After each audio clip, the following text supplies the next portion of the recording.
જય શ્રી કૃષ્ણ, હર હર મહાદેવ, જય શ્રી રામ. તો બધા કેમ છો? તો વસ્તુ બતાવું. અહીંયા ધ્યાન છે ગઈ બ્લોગમાં ધ્યાન છે તો હોય જ છે. તો આપણે બતાવીએ ધ્યાન છે ને અહીંયા ધ્યાન છે શું કર્યું છે. અહીંયા બધા બ્લેન્કેટ ભેગા કર્યા છે અને હાઉસ બનાવીને બેઠી ગયા છે. પછી અહીંયા હાઉસ બનાવ્યું છે અને હાઉસમાં અંદર ડોર પણ બંધ કર, ડોર ખોલતા નથી. ડોર ખોલો ધ્યાન છે. વાય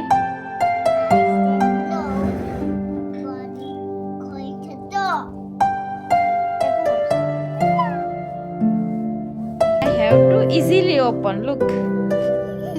તો ધ્યાનચી ના ઘરમાં અહીંયા તો ધ્યાનચી બતાવે કે ઘરમાં હું વસ્તુ રાખ્યું છે. આ તો માં બીન છે. કા બીન છે? આ બીન છે. પુશિયર ને બીન બનાવ્યું છે. તો આ ધ્યાનચી નું બેબી પુશિયર છે અને બેબી સાઈડ માં બેઠું છે. ઢીંગલું એનું બેબી નામ છે રૂઈ. ઓ તો જો આજે રસોઈ બનાવવાની છે. દાળ ની ભાત. કેટલા દિવસ થઈ ગયા દાળ રાઈસ નથી ખાધું અને સાસથી ને ખાવું તો રીંગણાનું ભરેલા શાક. રીંગણા તો ઘરમાં નથી. સાસથીને કીધું કે નેક્સ્ટ ટાઈમ શોપિંગ કરવા જાય ત્યારે રીંગણા લઈ આવીશું. તો રીંગણાનું ભરેલું શાક બનાવીશું અને દાળ રાઈસ ખાતે બહુ દિવસ થઈ ગયા. વીક ખબર પણ પડી નહીં કે પૂરું થઈ ગયું જલ્દી. તો વીકમાં એકવાર દાળ રાઈસ તો બનાવવાનું છે અને આજે બીજું દાળ રાઈસ બનાવવાનું છે અને ગવારની બાફીની ગવારનું શાક બનાવવાનું છે. બાફેલો ગવાર, એકલો ગવાર. લીલા મરચાંની ચટણી કરવાની છે. ધાણા ને લીલા મરચાં, હળદર ને ધાણા જીરું. ગવાર બાફેલો બહુ સારો લાગે.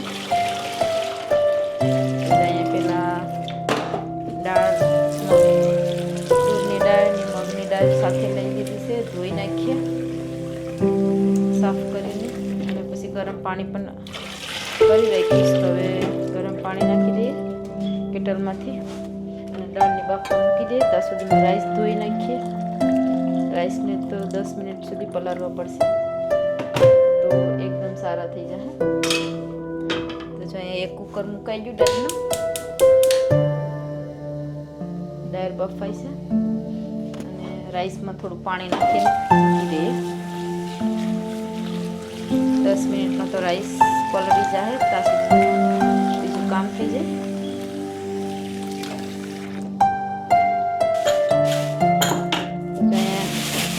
ઇન્ડિયાથી ગવાર આવ્યો છે. મમ્મી પપ્પાએ ખેતરમાં વાવ્યો છે ગવાર. તો બહુ સારો છે. તો થોડોક અહીંયા મોકલાવી દીધો પાર્સલમાં. દેખાવામાં પણ એટલો રૂપાળો છે ગવાર ખેતરનો અને મીઠો પણ બહુ છે. તો આજે બાફેલો ગવાર બનાવવાનો છે. તો જો ગવાર ઇન્ડિયાથી અહીંયા તો આવી રીતે ન મળે. આપણે અહીંથી આમ તૂટેલો હોય. ઇન્ડિયાથી જો મમ્મી પપ્પા એમને એમ જ મોકલાવ્યો છે. તે સારું પડે કમરાયને થોડા દિવસ. ઢીલું પડી જાય તો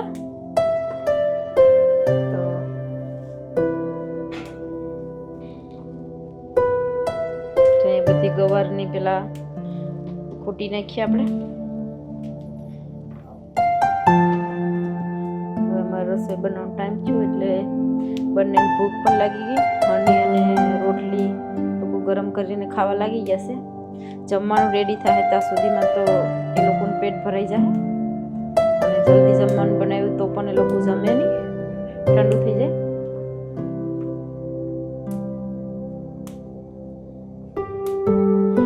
ઇન્ડિયાનો ગવાર તો બહુ એકદમ મીઠો હોય કેમ કે તડકામાં એકદમ પ્રોપર વિટામિન ડી મળી ગયું હોય એટલે ગવાર આપણે ખાય તો આપણેની પણ વિટામિન ડી મળી જાય. એકદમ નાનો મોટો બધો મિક્સ છે કેમ કે વરસાદ ટાઈમનો હોય તો બહુ મોટો ગવાર થઈ જાય. હમણાં પાણીના કારણે થોડો નાનો મોટો બધો મિક્સ ગવાર છે. બધો ગવાર ફૂટી નાખી. ઇન્ડિયામાં હોય તો કેવી રીતે આવી રીતે ફૂટવાનું હોય મસ્ત. અહીંયા તો રેડીમેડ મળે એની પણ એનું કમરાઈ ગયું હોય એ બી નાઈફથી કાપી નાખવું પડે.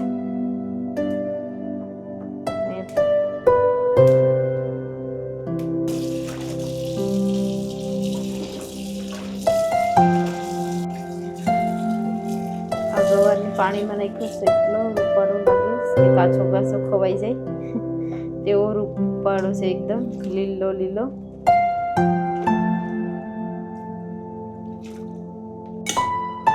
દાળ તો બાફવાનું થઈ ગઈ છે અને રાઈસ પણ ધોવાઈ ગયા. 10 મિનિટ સુધી પાણીમાં રાખ્યા તો પલળી પણ ગયા, મસ્ત ફૂલી ગયા છે.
ડાયરેક્ટ ગેસ પર બાફવા મૂકી દઈએ. રાઈસ બફાઈ ત્યાં સુધીમાં ગવાર બાફવાની તૈયારી કરી નાખીએ.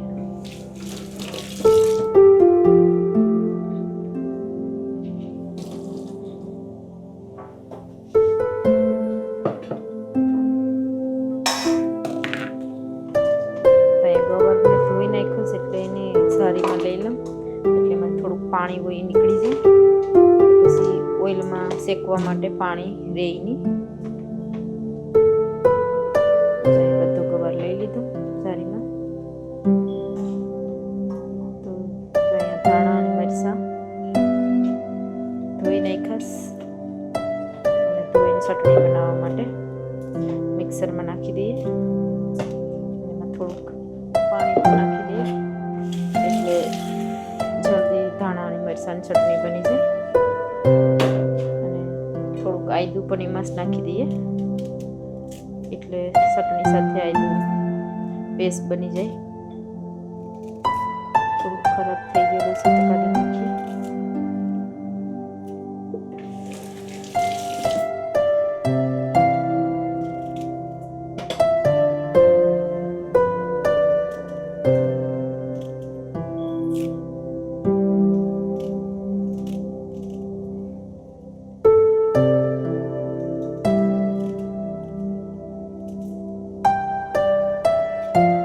ગવાર સાથે મીઠો લીમડો પણ ઇન્ડિયાનો એકદમ મસ્ત સ્મેલ વાળો. ચાલો તો એના પાંદડા તોડીને ધોઈ નાખીએ. હવે દાળમાં પણ નાખવાનો છે અને ગવારને વઘારવામાં ગવારમાં નાખવાનો છે. પ્રોપર ધોઈ નાખીએ પાણી વેચી. ઇન્ડિયાનો તો થોડો ધૂળવાળો હોય, ઉખાડો દે એટલે.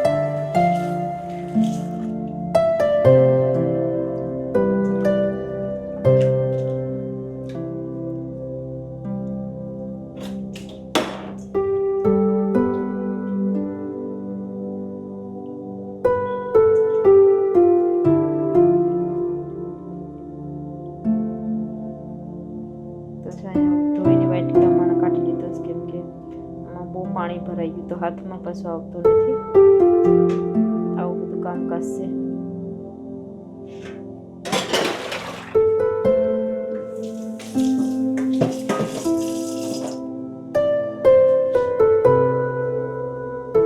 તો જો અહીંયા ગવારમાં શું શું નાખવાનું છે તે બધું રેડી કરી દીધું છે. મિક્સરમાં ધાણા ભાજી પણ નાખી દીધા છે તો એને મિક્સ જ કરવાનું છે. ટમેટા પણ રેડી કરી દીધા, મીઠું અને બધું રેડી કરી દીધું છે. રાઈસ પણ રેડી થઈ ગયું છે.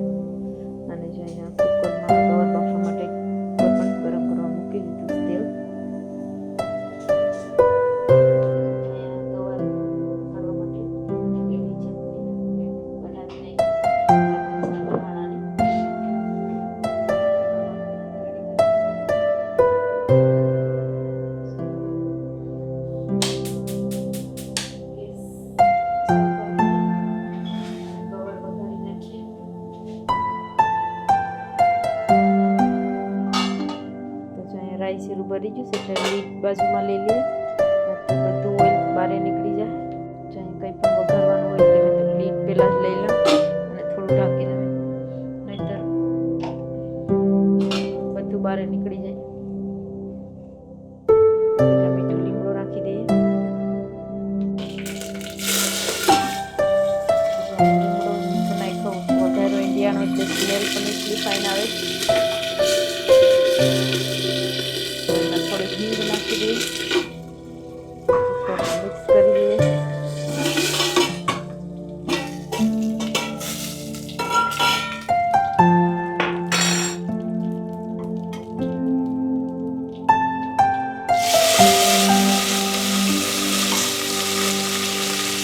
પેલા ગવાર નાખી દીધું છે.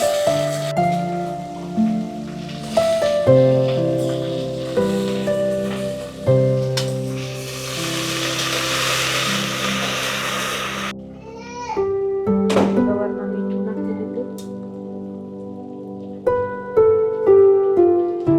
મિક્સ કરી નાખી અને તેલમાં ધીરે ધીરે થોડો કૂક થવા દઈએ.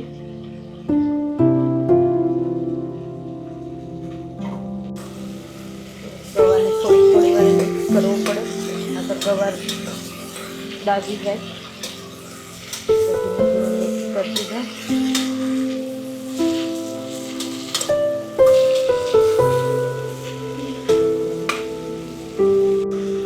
આમાં ગવાર ફૂટવાનો અવાજ આવે છે ધીમે ધીમે. તો મેં થોડાક ટમેટા નાખી દઉં.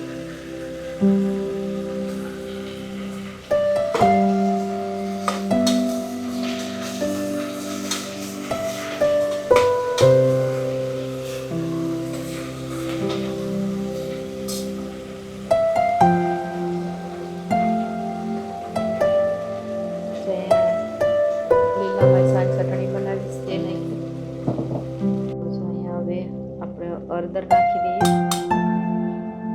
બાફેલો ગવાર એટલે હળદર નાખવાની હોય. અને આ છે જીરું ધાણા પાવડર, જીરું ને ધાણાનો ભેગો પાવડર છે. બધું મિક્સ કરીને કુકર બંધ કરી દઈએ. 1 થી 2 સીટી પડાવી નાખીએ એટલે ગવારને બહુ કૂક કરવાનો નથી, નકર ગવાર એકદમ ફાટી જાય અને ગવારની કઢી બની જાય. તો ગવારની કઢી નથી કરવાની આપણે, ખાલી ગવારને જ કૂક કરવાનો છે અને થોડું પાણી નાખીને ગ્રેવી જેવું કરીએ. અહીંયા દાળ પણ રેડી થઈ ગઈ છે. તો દાળમાં થોડી હળદર નાખી દઈએ.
બફાઈ ગયું હતું. મેં તો નાની ડુંગળીમાં કાઢી લીધો કેમ કે કુકરની મને જરૂર છે બફવા માટે.